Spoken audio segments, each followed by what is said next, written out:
뇌양현 사건 이후 유비의 핵심 책사가 된 방통. 그는 자신보다 먼저 자리를 잡은 제갈량을 의식하며 하루빨리 자신의 압도적인 능력을 증명하고 싶어 했습니다. 그래서 유비에게 서천 익주를 공격하여 천하 3분지계를 완성하자는 과감한 제안을 합니다. 하지만 인의를 중시하던 유비는 같은 황족인 유장의 땅을 빼앗는 것을 망설였습니다. 이에 방통은 난세에는 때로는 도덕보다 실리가 중요합니다. 지금 취하지 않으면 다른 자에게 빼앗깁니다. 라며 유비를 강하게 설득했죠. 결국 방통의 결단력에 유비도 군대를 일으켜 험준한 서천 땅으로 진격을 시작합니다. 제갈량의 그늘에서 벗어나 오롯이 자신의 힘으로 거대한 공을 세울 기회에 방통의 심장은 뜨겁게 뛰고 있었습니다. 그런데 진군하던 중 방통이 타던 늙은 말이 갑자기 앞발을 헛디뎌 방통이 흙바닥에 떨어지는 사고가 발생합니다. 불길한 징조라 여긴 유비는 자신의 애마이자 눈처럼 하얀 명마 정로를 방통에게 기꺼이 내어줍니다. 나의 수족 같은 군사께서 다치시면 안 돼요. 이 튼튼한 나의 백마를 타시오.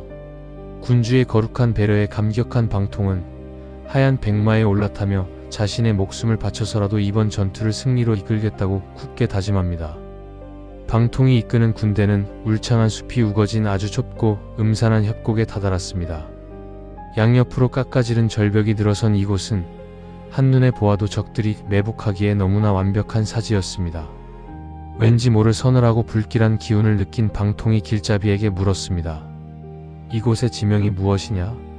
그러자 길잡이가 대답했습니다. 이곳은 봉황이 떨어져 죽는 언덕, 즉 낙봉파라고 부릅니다. 낙봉파라는 이름을 듣는 순간 방통의 얼굴이 하얗게 질렸습니다.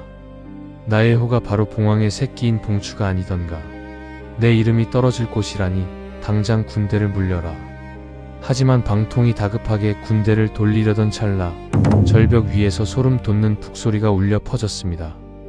유비군의 진격을 막기 위해 매복해 있던 적장 장임의 군사들이 일제히 모습을 드러낸 것입니다. 절벽 위에서 적장 장임이 쩌렁쩌렁한 목소리로 소리쳤습니다. 저기 화려한 백마를 탄 자가 바로 적장 유비다. 저 백마를 탄 자를 향해 모든 화살을 집중해라.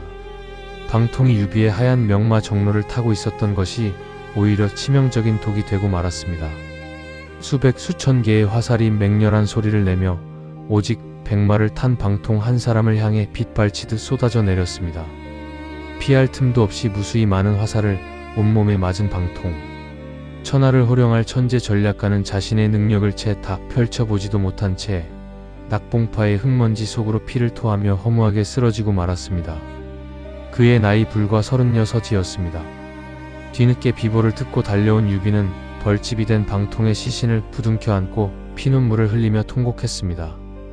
아, 내가 그대에게 백마를 내어준 것이 오히려 그대를 죽게 만들었구나.